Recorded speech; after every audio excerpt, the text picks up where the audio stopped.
Hey guys, welcome back to another episode of Tea Time, the podcast. And on today's episode, I welcome you to the first installment of Matcha Mondays. Now, Matcha Mondays is a dedicated series within the Tea Time podcast that focuses on discussing mental health, wellness, and self-care, particularly for business owners and entrepreneurs. Each episode delves into various aspects of maintaining a balanced life while running a business with practical tips, personal stories from myself and my guests, and expert recommendations. This series aims to inspire listeners to prioritize their well-being and find joy and balance in their daily lives, all while enjoying your favorite beverage. In this case, it's a cup of matcha tea. You all know I love an iced matcha latte with oat milk and 2 pumps of white mocha. For this first installment of Matcha Mondays, I had to bring back to the podcast our dear friend Stephanie Rubio of Serve Marketing Group to sit down and spill all the wellness tea as we are in a wellness era. We're in a wellness era because we have been in our businesses both for 8 years. And I am so sure we have very valuable insights to share with you all. I'm really excited to share today's episode with you guys. So without any further delay, let's dive in. Hey, Steph. Thank you for joining me for Tea Time again. I am so happy to have you back for another episode of Tea Time and with you on this special edition of Matcha Mondays. I love Matcha Mondays so much. Thank you so much for having me. It's been a long time coming, us sitting down and having this conversation and you creating this space to have these extended conversations with colleagues and people in our community. I think it's fabulous and fantastic. Thank you for having me. Those of you who listen to the Suburb Lounge podcast will know Zoe, my Bijan, her little pitter patters make an appearance almost every single show. But we leave it in there because, I don't know, I think it's ambiance at this point. Yeah, it just adds like a nice layer of character to the episode. Absolutely. We love it. All right. So on today's episode, I'm so happy to have you join me to dive into this wellness installment, health and wellness, actually. And at the time of this recording, it's also May, which is Mental Health Awareness Month. So it's just something that I feel is so important to talk about. As you all may or may not know, my audience who are familiar with me know how I feel about mental health and that I'm really passionate about mental health and overall your well-being. It's really important, like your health truly is your wealth. And we could sit here all day and talk about all of these strategies, all of these tactical things to do. But if you are sick in bed, you're tired, you can't make a next move, that's going to affect your mental clarity, etc., etc. Like you can't do anything without having that foundation. You can't move. Like that's like a car trying to run without gas. So Yeah. it's really important for us to talk about these things as business owners because it's one of the things that we kind of push aside. Even in the corporate space, we have a lot of performative events around. We care about our employees. We care about this. We care about that. But at the end of the day, it's not prioritized as much as it should.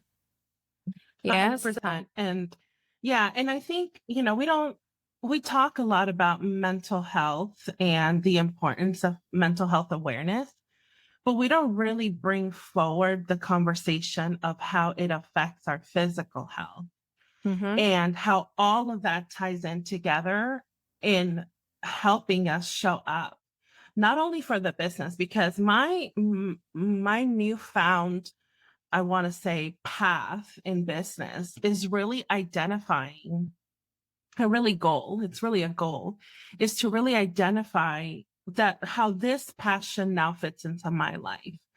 When I launched my business, for example, we have clear goals and we say, okay, we want the business to look like this in 3, 5, 6, 7, 10 years. But once certain goals are reached, and then you start seeing the back end of what that looks like, And what we're left with oftentimes is we look up from the screen and life happens when we look up from the screen. So for those of you who are mothers, children are getting older.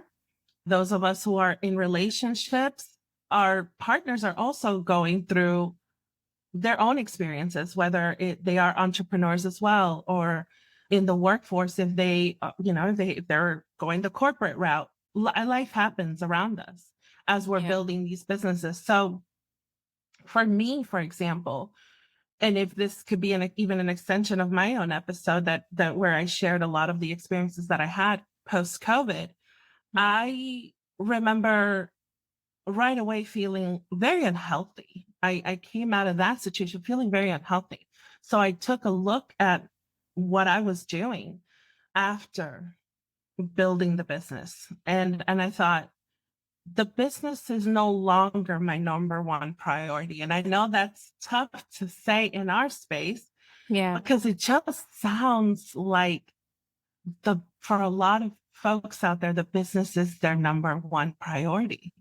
So, and it should be, and depending on where you are in business, and we understand that. But like an elderly person may look at us and say, "Oh, you have such a long way to go." I feel like now I'm getting into that point where I'm saying to people starting business, "Yeah, you have a lot to learn. I'm glad that you're going through this hustle and bustle and doing all the things, but make sure you're taking care of yourself along the way because it's tough at the end of that road." Yeah. And I think that that's why these conversations are important. I love that expression of looking up from the screen because that's exactly how it feels. It's like you're so plugged in to the digital, like especially as an online business owner or service provider. Like we're so glued to our screens. And then when you look up and you look around, you realize, oh my gosh, where has the time went? Like this year's 8 years. We've been doing this. Like, y'all, it's been quite a while and it's been quite a ride. And of course, with time and evolving, because you're human beings, you're not going to be the same person you were a year ago, 2 years ago, much less 8 years ago. So your priorities are also going to shift. Your vision for your business not only is going to shift, but where do we go from here? you know?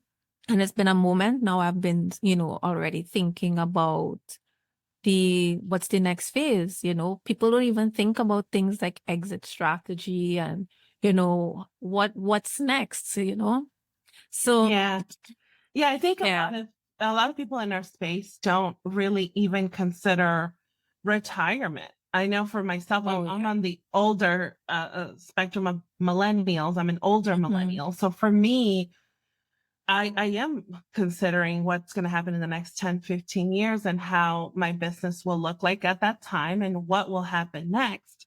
Yeah. But the now, I remember it happened during the pandemic where I thought, okay, so business was booming. I was very busy. Thankfully, it produced a lot of work and a lot of business.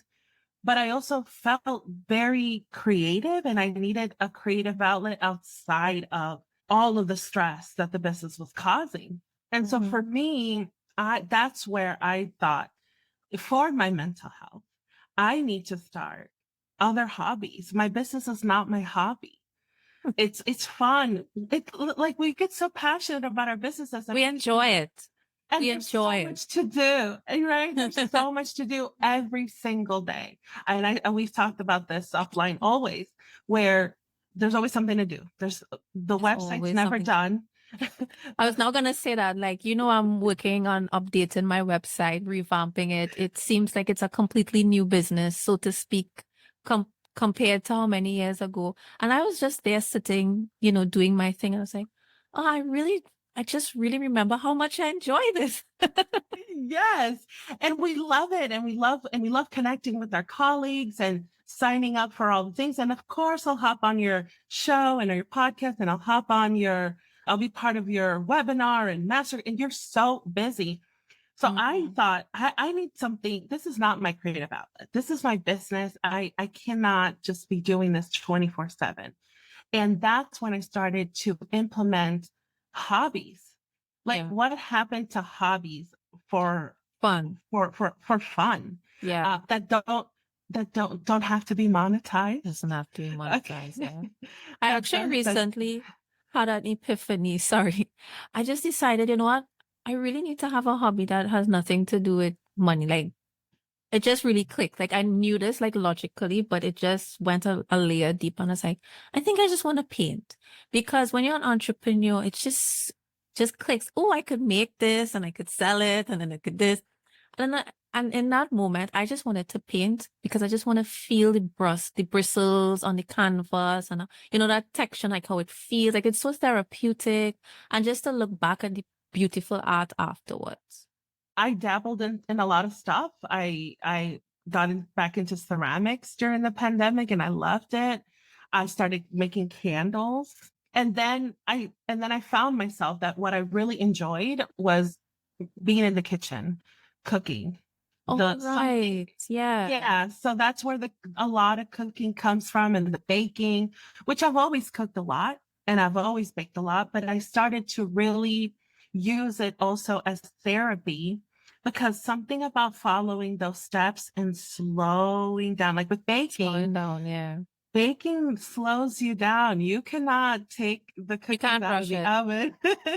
Yeah. Well, you know what I mean? So it slowed The me down. It process. allowed me, and then I stayed in the kitchen. So if something took an hour and a half to do, I was in the kitchen for an hour and a half, relaxing, sipping a cup of tea, a cup of coffee, just being in that space in that moment. And it has done wonders for my mental health. And I think a lot of us would continue to show up better for our businesses if we found things to do outside of the business. And in many ways, I think Agreed. it helps to contribute to our creativity then back into and how we pour back into the Hmm. business itself. So I think it's very important. Yeah, especially if you're in creative fields, like your creativity could get really like burnt out. Yeah, so you need to find a way to fill that cup. No pun intended. Yeah, 100%. And then just to piggyback then on how we're continuing to show up for our businesses, even though we feel some of those strains, I feel it could just be a small walk outside. Like go touch, like people say Go touch it the in a grass. snark. Yeah, people say it in a, people say it in a snarky tone, but it's true. It's actually Go, therapeutic. Go it is outside, actually take the very, shoes off, walk on the grass barefooted. or if you're by the beach, go take a stroll. I mean, I would love to live by the beach. And I'm in Florida, for those of you who may not know, real estate in Florida, beachside properties are, astronomical nowadays. But I would love to be able to buy something right by, like on the water where, oh gosh, I Yeah. could just go take beach long walks and it would be fantastic. But find something that takes you outside of that space so Mm-hmm. that you can be in the moment with people too. I think again, it's that looking at from the screen perspective where we are so in the business, we're constantly talking about the business. Threads, for example, if you want to get into in what Threads has done to assist and help our mental health, I think Oh listen, yeah. it's a great platform. It's a great platform. And we're Yeah, all enjoying it. Clearly. Like that's the I consensus right know. now. It's a party on I Threads. think so. And I encourage people that if you're going to get on there, yes, obviously, of course, you're going to want to talk about your business. That's why you're showing up. And you don't want it to be a hobby. You want to show for your business and make Mm-hmm. and make money. We're here to provide services and products and sustain our lifestyles. But also tell us how you're doing. Your colleague, Avalon. I adore her. She asked a great question. She's an And amazing human being. she's so amazing. And we'll leave the link to this particular thread, which she wrote today. She said, how are you doing, by the way? How are you? Are you Mhm. well? Are you good? And Wow, yeah. you know what, girl, I'm doing great. Thank you. Thanks for asking. Thank you asking, For yeah, real. in the middle of us selling and pushing our And content talking and about product. tools and groaning about Instagram. It's like, Like, how are you? Let's tell us how you're doing. What's your favorite coffee? Where have you been grocery shopping? Oh, have you found a new recipe? Like, what's happening outside of this? Because I feel like we had similar conversations about mental health and life outside of business a lot during the pandemic and maybe the yes, year after. But I feel like people have started to to go slowly back. creep back. Back into And that hustle culture, that mindset yeah, of like, let's go, yeah. let's go. I'm not living my soft life anymore. Like, what? What happened to the soft Yeah, life? I haven't heard that phrase in such a long time. Hey guys, this is just a quick break in the show to remind you that if you are enjoying this podcast, be sure to share it with a friend and a colleague, share on social media, and most importantly, to join our newsletter at the link in the description. So you never miss more of these valuable insights or special announcements on service offerings.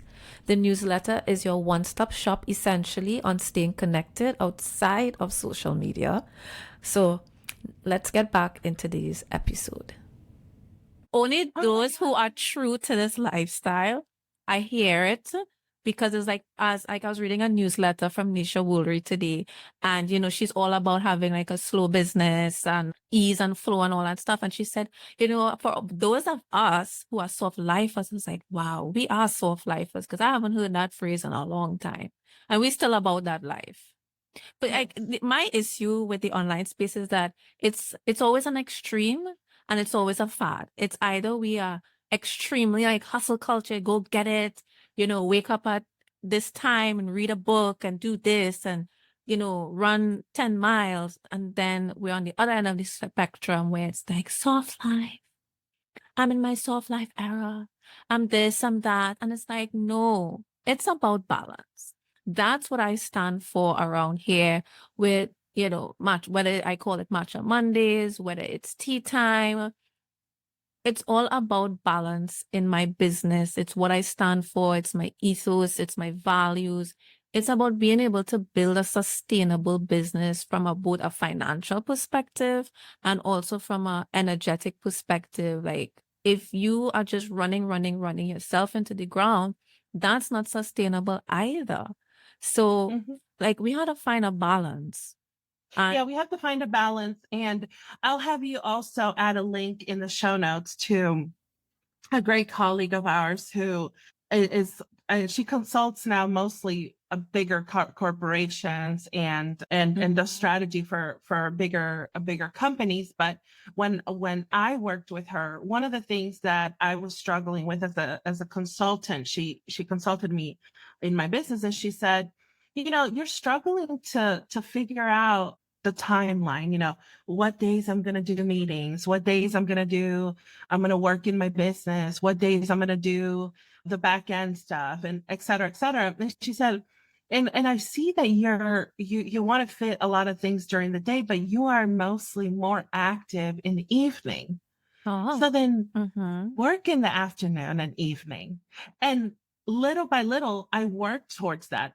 And I want to get into that too, because I think a lot of the concepts that we hear about online, we want to implement them right away. We're like, yes, right away. If they say soft life, and then all of us are buying clear glasses and clear teapots, and we're gonna steep all the tea, and we're just gonna, it takes time. Yeah. Don't rush that process. And so it took time until I finally realized, and if I want to work mostly in the afternoon, my work hours have to be in the afternoon. I have to Right. show up around this time. I have to be then more available around this time. And it took a while to get clients, colleagues accustomed to this new schedule. It didn't happen Mhm. overnight, but I feel more alive, more awake in the afternoon and evening. Yeah, I really do. The mornings for me are just really for me. They're a moment for me to lowly get into my day and prep my life, the life that supports the best, because there is a life outside of the business. of the business, and it Yeah. has to be fully supported, and in order for, of course, us to feel more balanced, like you said. Oh yeah, I love that. It's all about, this is the next one that I say, is building your business around your life and not the other way around. Like that, to me, that's how I feel like that's why we started this.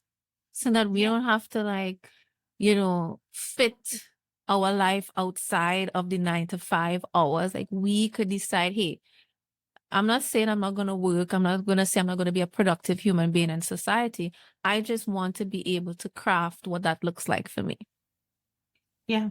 And it's not going to always look like, I know I think also the tone in which, and how we're showing up too, especially as service providers. We tend to write, when we write content, we tend to write from our own experiences often.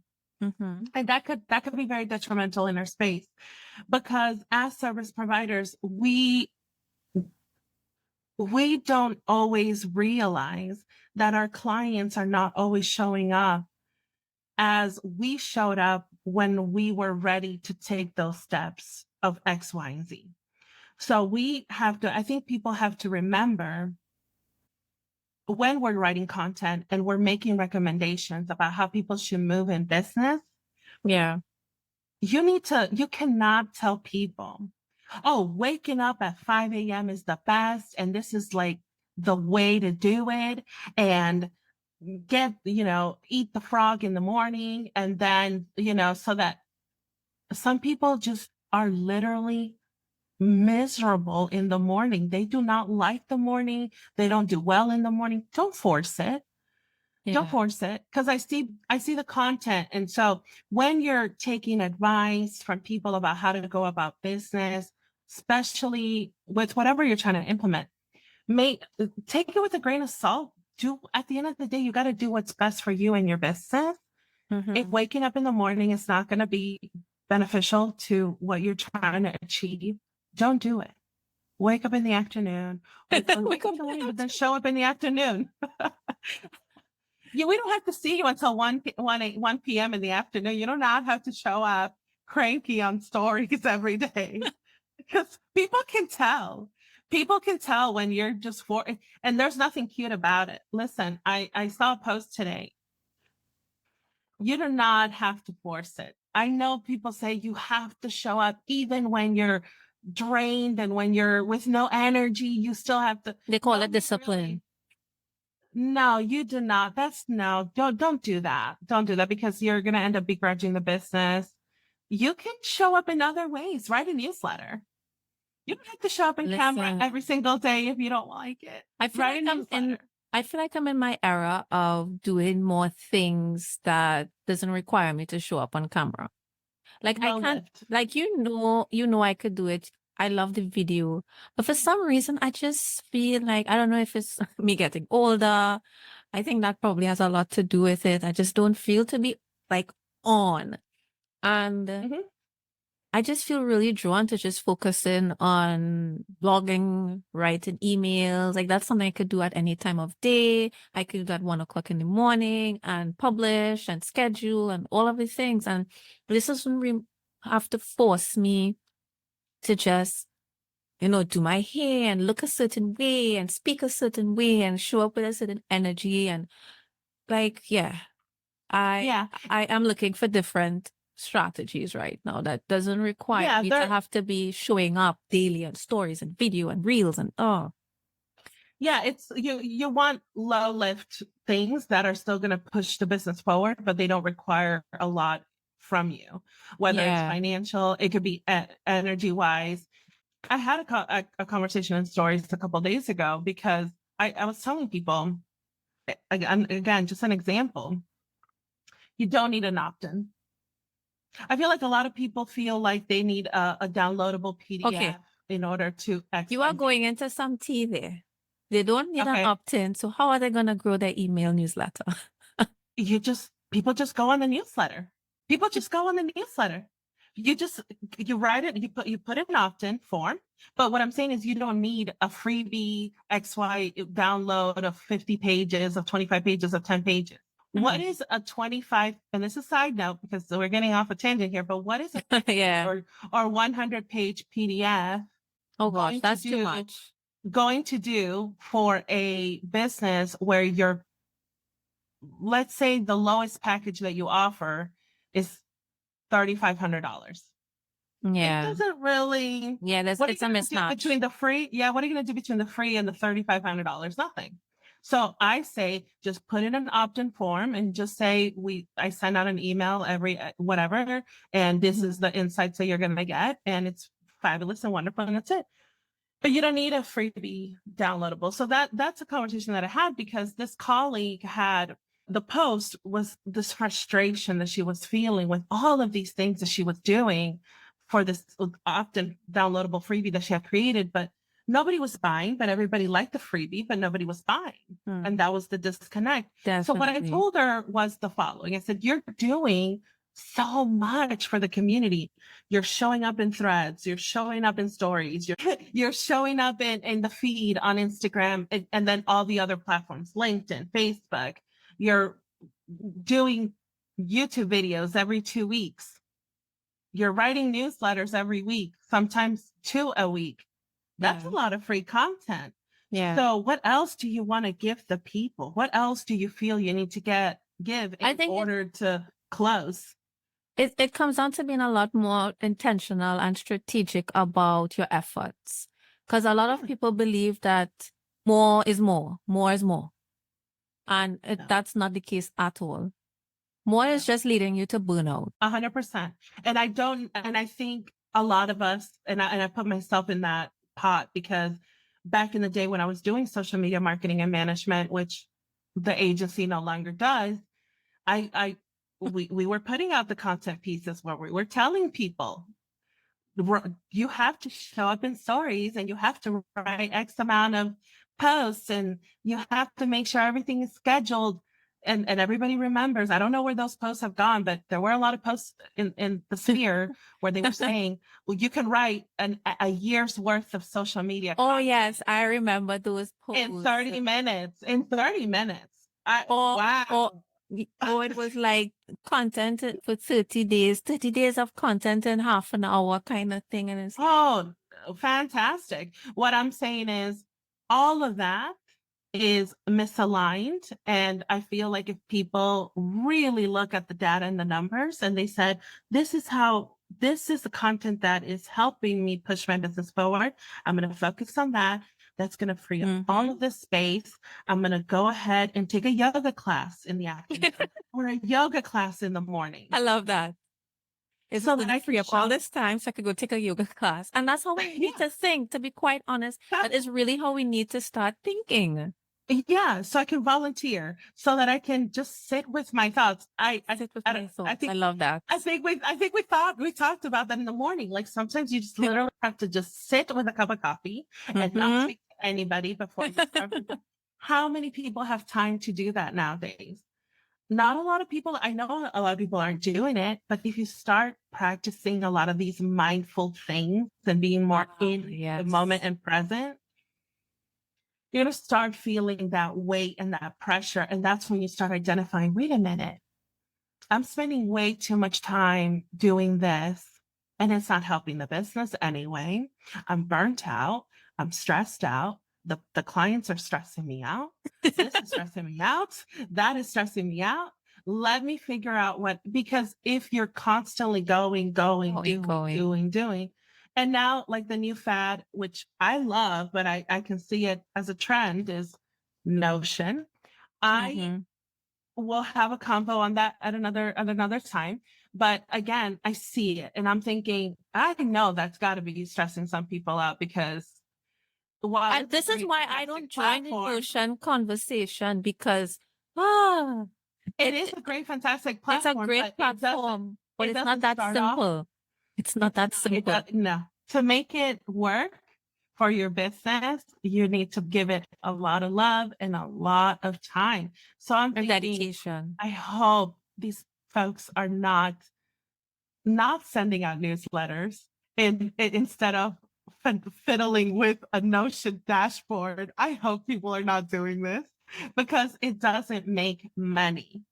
It doesn't make money anyway. So you end up stressed out at the end of the month because the goal that you had to close 5 sales or whatnot, or book 5 calls, whatever your goal was, you didn't meet it. So again, I think all of it goes back to, if we want to go to the beginning, I think it goes back to identifying the things in your business that are causing you stress, that are adding to your stress, that are adding to the issues that you're having with your mental health, and then moving forward, being more mindful of that, and then inserting life back into the business by stepping away and creating room for enjoyment outside of the business. Listen, all of what you just said for the past 5 minutes, I just feel so calm listening to you because seriously, I think it was Monday or Tuesday, I felt fried. I think it was probably yesterday. I just felt fried. And, this is coming off of a week of battling, having a virus, and because something is going around. And I recovered because I have a great immune system. And even though like I feel good, for some reason, yes, I was feeling fried. And I'm so in touch with myself. I'm able to just sit and identify. Like I have that self-awareness. And for some reason you came to mind. And it's like, something has to change. I don't know. I feel like I had a Stephanie moment. Like, I think I feel fried because I'm doing too many things. I'm trying to do too many things and I need to get back and simplify and stay the course and stay focused on, the strategies that we would have talked about, etc. By the way, Stephanie is an amazing marketing consultant. I've been having some conversations with her, and really, I have to give you your flowers and say shout out to you because you have really gotten me all the way right. And I just feel so capable, so hopeful and excited for all the things that we discussed. And I just feel like you're like a little business therapist. Yeah, and I just feel like having those consults with you, I was just like able to have this Stephanie moment. I think I need to remove some things. I need to clear some things. And like how you tell me we could remove things. I was like, this is not right. Something has to change. There's some things I can eliminate here. And immediately I felt a shift in my energy and I stopped feeling fried. So yeah, we're out here. We're doing too much. We're doing too we need much. to remove things. And sometimes it's not like things that you're actively doing, but you're trying to process too much information, new information, these ideas, and I need to do this and I need to do that. I was like, hold up. I need to take some things off my plate. That could be things that I've committed to. That could be things in my brain on projects that I feel like I need to implement now. And you're right. We feel like every idea that pops in our brain, we have to do it now. And we overwhelm ourselves. And I believe that that's what I was feeling yesterday. I felt overwhelmed with my own ideas. And sometimes we just have to grab a journal, get everything down on paper. Like we need to do business journaling because we talk about like in our personal lives, we need to, write about our emotions and all of these things. But from a business perspective, we can do that as well to kind of just really help us reel it in. One of the things that I think, and people do this, like I have something that I really want to buy. Let me give it they say, give it 21 days or give it 2 weeks. And if you still want it really bad, it'll be there and you'll be able to get it. Yeah. But do you really, do that same concept, apply it to your business. Give it time. Mm-hmm. Give it time. Again, for example, back to Notion, everyone's selling dashboards now. Everybody's selling templates now. And they make it look so cool when you see it pop up in a reel. And they're so beautiful and fabulous. However, that does not mean that because somebody else does it, you have to do it too. Give it time. Give all the ideas 21 days. And after 21 days, you still want to implement it and it's still calling to you. And there's still an opportunity for you to implement it in your business and strategy, etc. then do it. This brings us to the end of today's episode. I hope today's episode really left you feeling as grounded as I did when I recorded this episode, and really shifts how you treat yourself as you continue building your business. Always remember, a better you simply means a better business.